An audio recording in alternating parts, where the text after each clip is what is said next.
Hello, this is Marla Brown, and I am presenting today on PBIS or PBS, yet another acronym to add to our teacher toolkit and its impact on students within the autism spectrum. So, first and foremost, the definition of PBIS or PBS. So, it is known by both terms. It is known as positive behavioral interventions and supports, or simply positive behavioral supports. Essentially, this has came about as a method for reducing student behavior in all students, and it's basically an impact for the whole environment of the school. And there's tier 1, tier 2, and tier 3 levels that I'm going to talk about today, and specifically how that impacts students with autism. So in the research, according to Sugai and Simonson, from 2012, the definition of PBS is a prevention-oriented approach for organizing evidence-based behavioral strategies within a tiered continuum to facilitate the academic and behavioral performance of all students.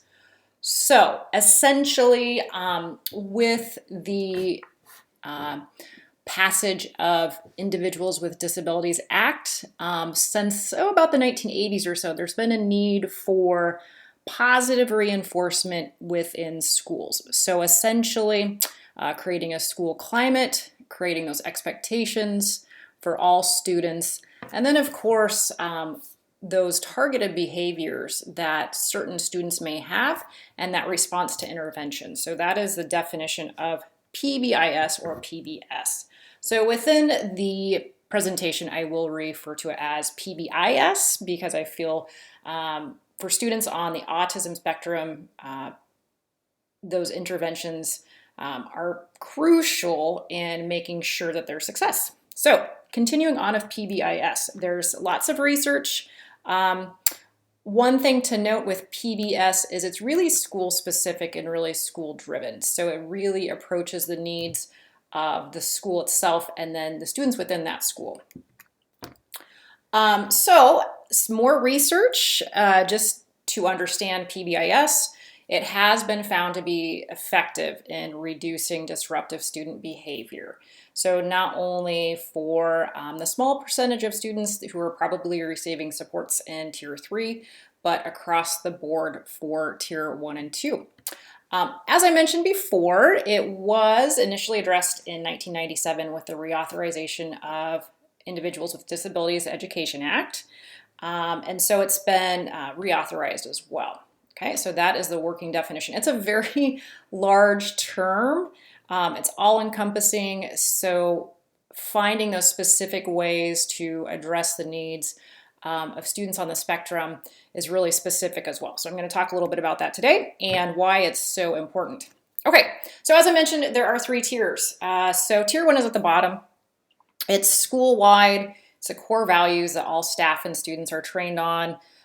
So it's really that social, academic, behavioral expectations. A lot of times in middle schools and elementary schools, you'll see a mascot of some type that's promoting those procedures and expectations. Usually there's little posters, reminders posted in the hallway, keys to success, something of that nature. So it's really about the whole environment of the school. Tier 2 is more within the classroom. So making sure that the expectations of the school are being met in tier 1, and then it overlaps into the tier 2 classroom as well. So within those core subjects, teachers will use their strategies that they have, and they'll basically see the needs for maybe about 10 to 15% is what a lot of the research points to, 10 to 15% of students needing additional supports. So they've been identified as needing that behavioral support, and it's used in the classroom setting. Tier 3, those will be the intensive specific data-based evidence to address any specific behaviors that the supports in tier 1 and tier 2 are not addressing. So this is where in tier 2 and tier 3, where you're going to see more of a team approach. So it's going to be your speech language pathologist, for example, if you are lucky enough to have occupational therapy in the school as well, the classroom teacher, and then of course the special education teacher as well. Okay. So the benefits, what is the benefit of this for students on the spectrum? Because autistic students, the three main areas they're lacking in are social, behavioral, and communication. This really, using PBIS, creates a climate where the expectations are set for everybody. So with social interactions, some of the benefits for PBIS, essentially, we might assume that students know how to act. And we can assume that as teachers across the board, and that's definitely a false assumption. All students really need to be taught expectations when they enter a classroom, when they enter a school. So for students with autism, just kind of picking up on those interactions, that's not possible because they're lacking that skill to understand how to interact with their peers. So the good thing about PBIS, especially in Tier 2 and Tier 3, you can really create a specific targeted intervention for those students, and they'll have a guide as well when interacting with their other students because they know that those expectations are clear. So those social interactions. So yeah, students with autism are going to struggle with this. So understanding how to act and how to communicate to a teacher, to a peer appropriately is going to be really important. Behavior as well. One thing I noticed when I was doing the research on this, most behavior, and as a teacher I've seen this as well, most behavior occurs outside of the classroom. So those transition periods too, and especially for students who have autism, those transition times can be especially challenging and frustrating too. So being able to put in place specific strategies for students on the spectrum will really help benefit them. Communication as well. How do we interact with others? How do we talk to people? How do we talk to our peers? How do we communicate to our teachers? All of these overlap, the social, behavioral, and communication, obviously. So for a student with autism, having this approach to expectations can really be targeted, and it can also benefit all of the students in the classroom as well. So, but specifically for students with autism, it really gives them a nice framework for understanding what to do and how to do it. So there is some research that's very specific and targeted that I'm going to talk about here later in the presentation with my peer-reviewed articles, but this is just kind of that general overview of it. Okay, so this is a somewhat complicated model because this is such a broad topic, but these are just some basic supports for RTI. So as I mentioned, Tier 1 is universal, it's school-wide. Tier 2 is really that assessment, and Tier 3 is that intervention. So there is a whole lot of evidence, there's a whole lot of strategies that can be used. So for example, in Tier 2, attendance, tardies, daily progress, functional assessment interviews, check-in, check-out, social academic groups, behavior management plans as well. So there's a whole wide range of strategies and supports for students with autism used in PBIS. So it's, again, as I mentioned, it's really dependent upon the school and the climate of the school that they're wanting to address on that Tier 1, and then of course Tier 2 and Tier 3. I think the interesting thing too that needs to be kept in mind is the whole wraparound procedure at the bottom. So if you see that, it's the idea that, are we checking in? Have we progress monitored? Do we know what the needs of this student are? Do we have data to support that? A lot of PBIS, even on the broad universal level, is data driven because there's a lot of rewards in place for all students. And that also is going to be applied for your students receiving Tier 2 and Tier 3 support as well. So having that reward system in place. It's positive, it's generating the desired behavior and replacing the undesirable behaviors in the classroom. Okay, so tier one, as I mentioned several times, it is culturally wide. This is the impact on the school. So tier one, the impact for students with autism, it does provide clearer expectations. It does prevent challenging behaviors. Now, obviously, it is a whole team approach, and it does encourage, as I mentioned, a system for positive praise and awards. So again, just having that clear expectations within the school so other students are aware too, it really creates the opportunity for students to have peer mentors, and I'm going to talk a little bit about that as well. So if the school-wide expectation isn't being met, you could certainly buddy up a student on your case with a student not receiving tier 2 and tier 3 supports, and just work with them. And so that would be a strategy that I'll talk about a little bit later too. Okay, so when you think about PBIS, you think about visuals. Most of the time you're going to walk into a school and they're going to have a mascot, as I mentioned before. This is just an example. This is great. However, if I'm a student with autism and I look at this, yeah, it's positive language, yes, it's visual, but I don't really know what I'm supposed to do. So again, having that visual representation broken down even further is going to be important in the tier 2 and tier 3 strategies. But again, it is important because that consistency, if every staff member is really implementing the PBIS in the school, then the expectation is there. So having these visual reminders is great. However, just one poster with the expectations for the whole school is not going to be enough for a student on the spectrum order. So, but again, the whole thing is really just being proactive, being targeted, and understanding the climate of the school. So it's really going to be important that everybody's on board. So having these visual reminders, I think, is key for everybody. It's good for all of the students, but specifically, again, breaking it down even further for students on the spectrum is going to be important to make sure that they know what it means to be safe, what it means to be respectful, what it looks like to be responsible. Doing those social stories is really going to help too. And I'll talk about that a little bit later. Okay, tier 2 impact. So this is really where in the classroom, as a classroom teacher working with those classroom teachers, it's going to provide opportunities for data to assess the needs.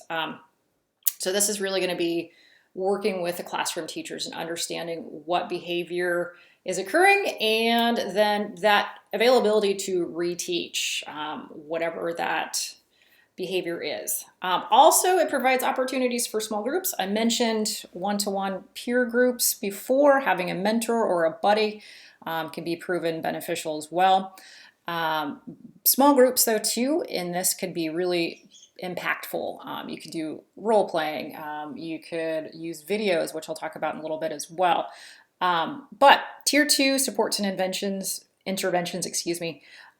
very useful for working specifically on those targeted behaviors for students on the spectrum.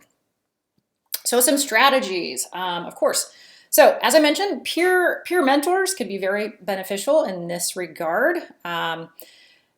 Data collection, I have a check-in, check-out card, just an example here. And it's really about self-monitoring. I tried to gear this a little bit more towards secondary. I'm not an elementary teacher. My background is in 7 through 12, English language arts. So really, I think one of my goals when I'm moving into special ed away from the traditional classroom is really getting students to self-monitor. So I think starting with that and that data collection is important. So that behavior contract, the check-in, check-out, getting a student to this level, I think would be my ultimate goal. Are they able to self-assess and self-monitor? So the other thing too, with tier 2 strategies, you do have the opportunity to teach and reteach those behaviors that students should be following. And it's all positive. So you do have that opportunity. This is where you're going to put in those behavior contracts. And again, the teach and reteach. with the tier 2 strategies. Again, this is very, very broad because this is such a broad topic. There's a lot of approaches and a lot of strategies to use with students. So it really depends on the needs of that student in particular. Okay, so tier 3. Tier 3, it's much more targeted. Again, this is going to definitely be the students who are at high risk. So the supports and interventions, this is where you would collect your data even more. This is where you do the functional behavior analysis, create a behavior plan, and it should be specific. So beyond that universal, really with students on the spectrum, the benefits of this for PBIS is it's really more structured, and it's reflective of the whole school environment, but specific to that student. So tier 3, again, I'm just kind of getting started on my journey in learning about all of the supports and all the systems in place that, looking back on my time as a middle school and high school teacher, wow, yeah, the tier 3 interventions, I was definitely clear on my expectations myself for my students, but yeah, the tier 3 impact, I feel like that's something that could have been addressed a little bit more with some of the students I've worked with in the past, but I'll get into that in my real world applications in just a bit. Okay, strategies, tier 3 strategies. Again, as I mentioned, you want to determine the behavior and you want to replace it with the positive behavior here. Again, it's data tracking, recommendations, meet with team members quarterly if possible to just really assess how everything is being addressed in the classroom, how that student is progressing. The main thing with PBIS is consistency in all environments.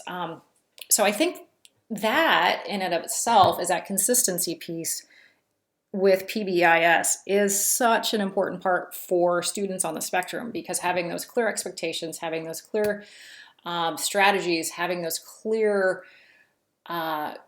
procedures in place as a school and expectations is really important. So then it's in science, it's in math, it's in music, it's at lunch, it's on the bus.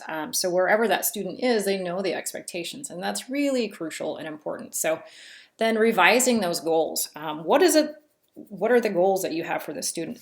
One thing I noticed as well when I was doing research on this very, very broad topic is just making sure that you understand that the goals could be a year long, it could be 2 years long. Like, you really want the students to reach their full potential with PBIS. So again, just making sure that you reassess the data, you look at it, phase things out, and understand what the goal is and revise as needed. So again, it's really this determine the behavior, track it, and then of course working with that student one-on-one to create those environments for success.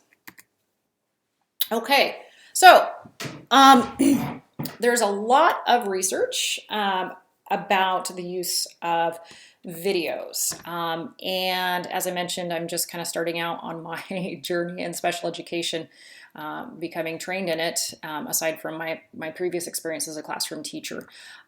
So one thing that is really important are the video stories, and using videos to show students how to act has become increasingly popular over the last few years, because it's very easy to make videos now. So I think this is such a great opportunity for students on the spectrum to be able to watch a video and be able to pause, replay, look, and really do that role play, really understand the environments where it needs to be, not just mimicking, but really understanding generalization.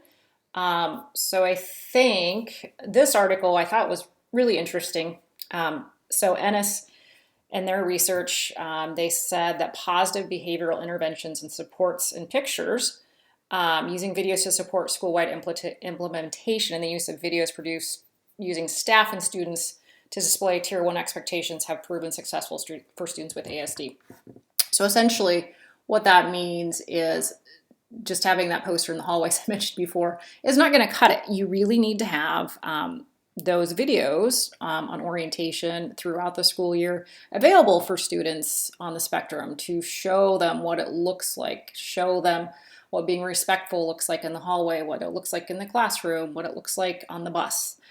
So having those videos made really is impactful. And so this article, it really did focus on how to go about that and how to implement video making. It did have a little bit of research about students with autism specifically, but more importantly, it was really about how to do it well. And I think that's important. I think when using videos for students with autism, understanding how to deliver and how to show them the, appropriate social interactions is important. So this particular research really focused on that, making sure that the video is appropriate and it's done well.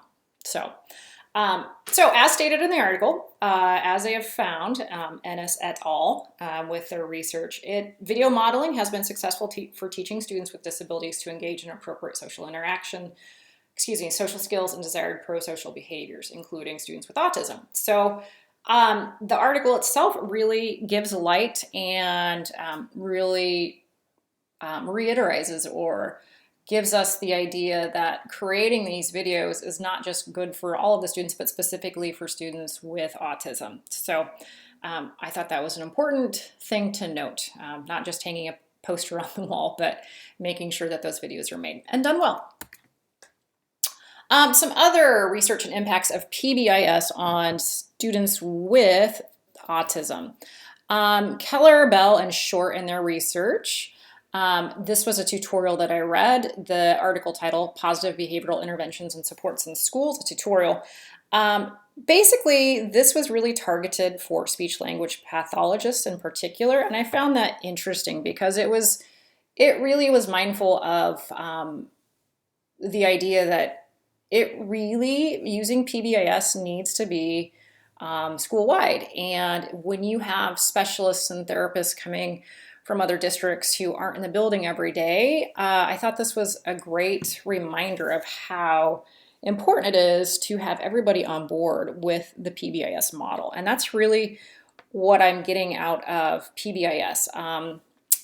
So this article in particular, again, benefits of PBIS. So essentially having that understanding of the expectations of culture and climate within a contained classroom, within the hallway, within the school itself is very important, and giving those contexts for students with ASD is just going to set them up for success.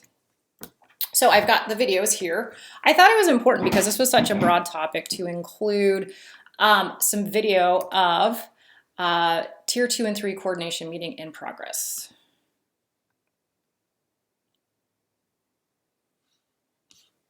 So this video, I'm not going to show all of it, but essentially what it is, it's an example of how this looks in action. Since this is such a big topic, this is what this really looks like for Tier 2 and Tier 3.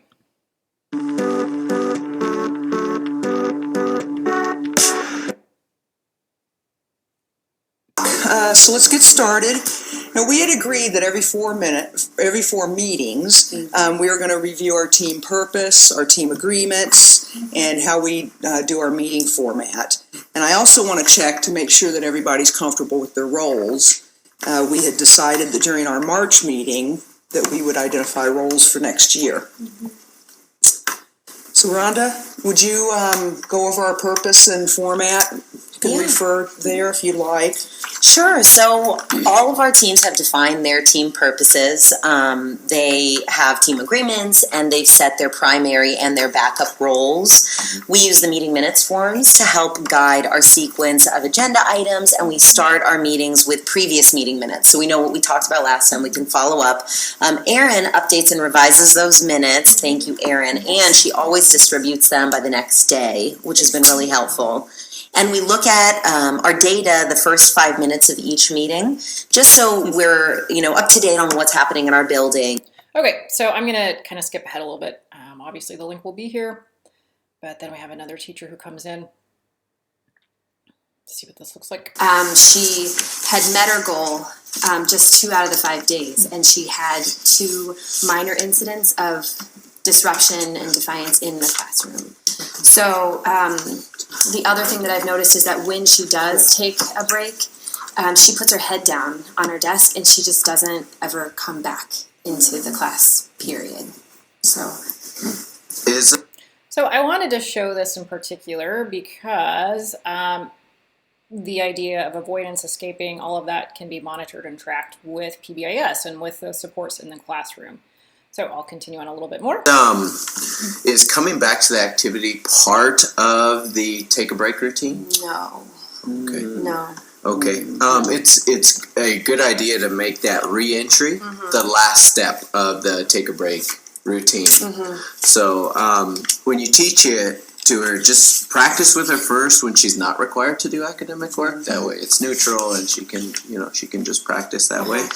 And then or after she does take a break, just having that practice, and then she can focus on using that full routine when you're actually in class. Cody, I've been thinking a lot about it, and I was really thinking that it might be time to consider a SPED referral. Megan, that is an option. Erin, can you put that on the options list on the notes? And maybe before that, let's get an update from Katie on Jasmine's data. Yeah. Okay, so then it continues on. I think this is important to see this all in progress. So you have the data. I can show the rest of the video, but the link is there, and it was really nice to see this in action. Coming from a very, very small rural school and an even smaller school in Yerevan, we pretty much had IEPs. We didn't really have a PBIS system in place. So to be honest, when I looked at the topics, I thought, PBIS, okay, what's that? I think it's somewhat in place in all schools, but I don't really think that it's necessarily reflexive, especially in smaller schools, because you just don't necessarily have the staff for that. So I thought this was really interesting to see this in action. Okay. So, in addition to that meeting, I thought it would be important to see what it looked like in the classroom. So the next video is really more about those visual cues and communications for teachers and strategies to use rather than data collection. So I'm going to show that Chuck real quick. 人事に出す書類って今日まででしたよね。急いで戻りますんで。戻ってこなくていいよ。うちは紙とか大丈夫だから。スマホで。Okay, here we go. Okay, so this video, I thought this was great because it's just strategies. And for me moving into this, I think back on my teaching career in an English classroom and what I could have done to be a little bit better. So, yeah, this is... And you get through all the crowds and everything and student perspective here. All the hordes and hordes of people. I just don't like crowds. By the time students get to a classroom, especially during the first days of school, there's a good chance they'll be stressed, unsettled, and preoccupied with one main thought. How can I figure out what it is I'm supposed to do? What they're doing is looking around the environment, trying to pick out the important information. All right, hurry up, get to your seats, make sure you get all your materials out, we're ready to go. The homework assignment. Teaching students with autism requires creating a supportive learning environment where important information is accessible. That starts by first understanding the student's mindset. Think of the classroom as another country with a different culture, and the child doesn't understand that culture or that environment. So quickly help the child navigate and understand. Here's where you're supposed to sit. Here's where your supplies are. Here's what we're going to be doing today. When you're done with it, here's what you can do next. You are spelling out the structure. So again, this really goes back to Tier 1. So again, this isn't necessarily data collection, but at the same time, I just feel like this is so important. I think most teachers do this. I know I really emphasized this when I was in the classroom for those procedures and expectations, but just I really like what the presenter said about just pretend you're in a foreign language. You don't understand the culture, you don't understand the language. and go. So keeping that in mind, that for me, having personally experienced it here in Japan, that's such a strong metaphor for me as I go forward for working with students. And I wish I would have had that and understood that as a classroom teacher. But now looking back on that, I do. So I really thought that this was a great video for secondary students. One thing that I do not want to do in my practice is have, the smiley faces. I want to make sure that whatever I implement for behavior modifications, rewards, whatever, it's really catered to that student. Because as we know, teenagers are really developing their own interests and wants, and so are students with autism, and I think that's important. I feel like a lot of the tools and strategies I've seen are more elementary, so I have to keep that in mind. So that preference assessment that we did initially, I thought that was great to kind of tie into this too, to make sure that I'm addressing what that student really wants and what they need.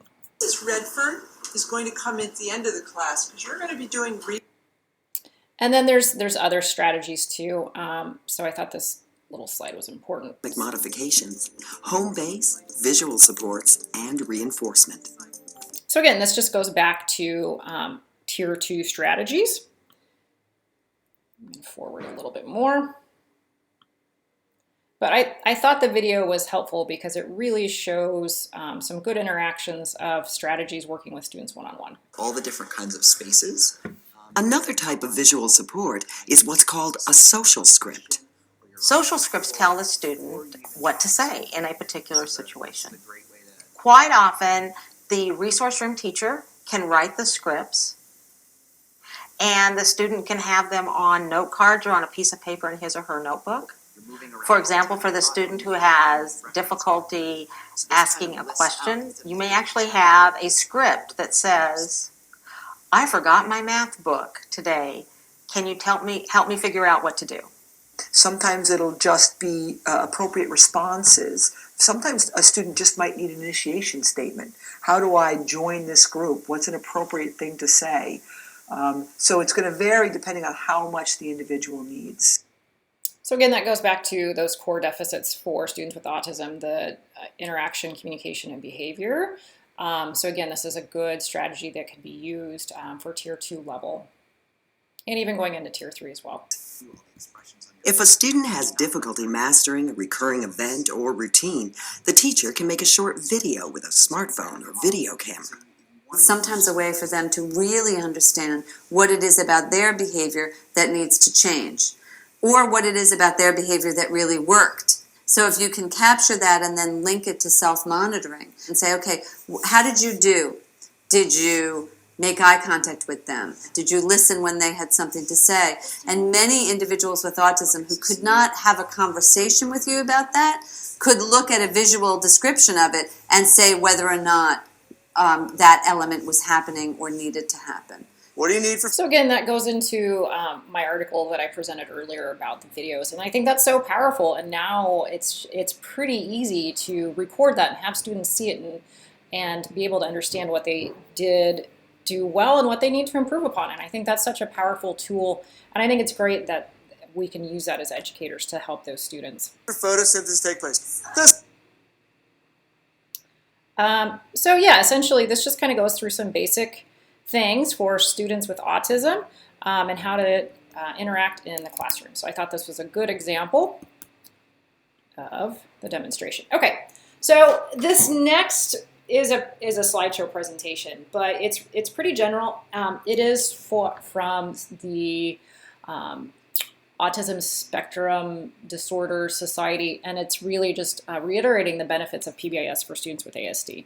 So it is a slideshow, it does have statistics, it does have data, so it's not necessarily a demonstration, but I thought it was useful. I found some of the information on it quite useful. So behavior support practice and social skills interventions, because there would be regular ongoing assessments around social skills, which would lead to interventions. Assist with the implementation of evidence-based practices. Provides consistent language and practices, which improves the overall behavioral climate of the school and improves the functioning of the school, particularly for those individuals with ASD, because much clearer in terms of what the social expectations are. Supports inclusionary school settings and reduces bullying. Fast forward just a little bit.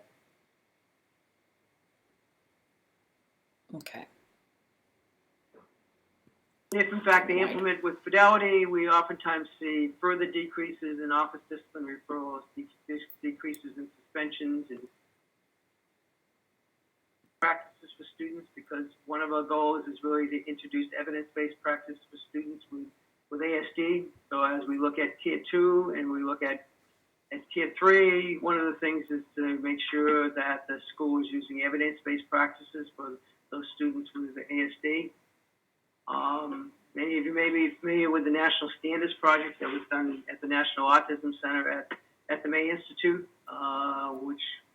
and along with the National Professional Development Center out of the University of North Carolina.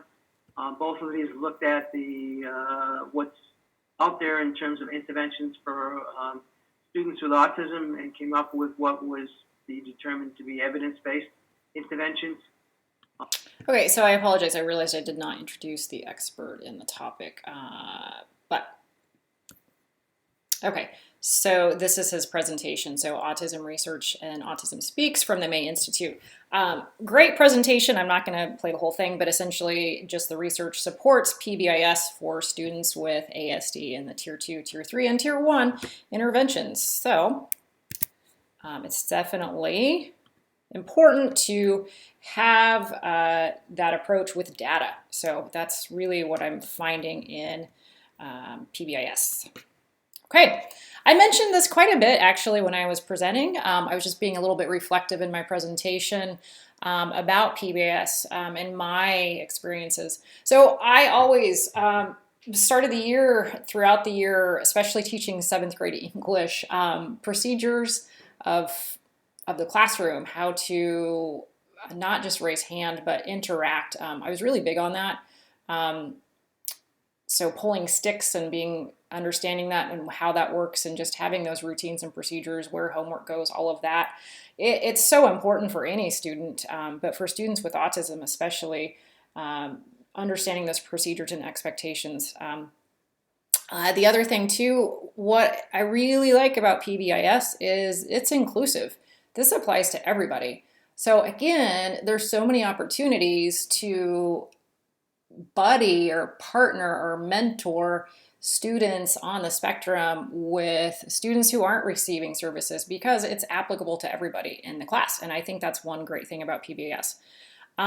Also, just the consistency. I know having a small school setting where I've taught before primarily, that consistency can be tricky. So it's really important, I feel, that as an educator, to make sure that consistency is there. And then of course the data. Coming from an English language arts background, yes, I do have some data experience, but I feel like students with ASD, understanding the rate, the ABC chart, the antecedent behavior condition, going back to that, is going to be so important going forward. And having a system in place that you can visit and revisit goals and understand if it's working or not is going to be important for really implementing Tier 2 and Tier 3 standards for students with autism. So this was a really broad topic. I tried to condense it as much as I could, but it's so broad since it does impact all the students as well. But primarily, there's so many benefits I can see for students on the spectrum with this. So in my own experiences, I feel that I guess I did do PBIS on my own, in my own culture of my own classroom. We definitely had a few expectations, especially at my last school at QSI, because QSI International School, there's 28 different schools in different countries around the world. So we had certain expectations, and what we had was like a monthly meeting to assess who was meeting what, and they had to be nominated for students to reach these goals. And I guess just kind of moving forward, understanding how that's going to impact a student with autism and being able to reflect on that and have that data is going to be really important. So I feel like PBS is beneficial. I feel like this is pretty much a core element of schools anymore, just that expectations for behavior. So I think it's good for all students. Okay, references in the presentation. Slide 1, of course, the meeting links, video links, and references, again, in the presentation. And of course, my peer-reviewed articles. I put those at the end so they were separate, so they were there. And then everything else, including the images. Thank you very much. This concludes my presentation, and I really enjoyed researching PBIS.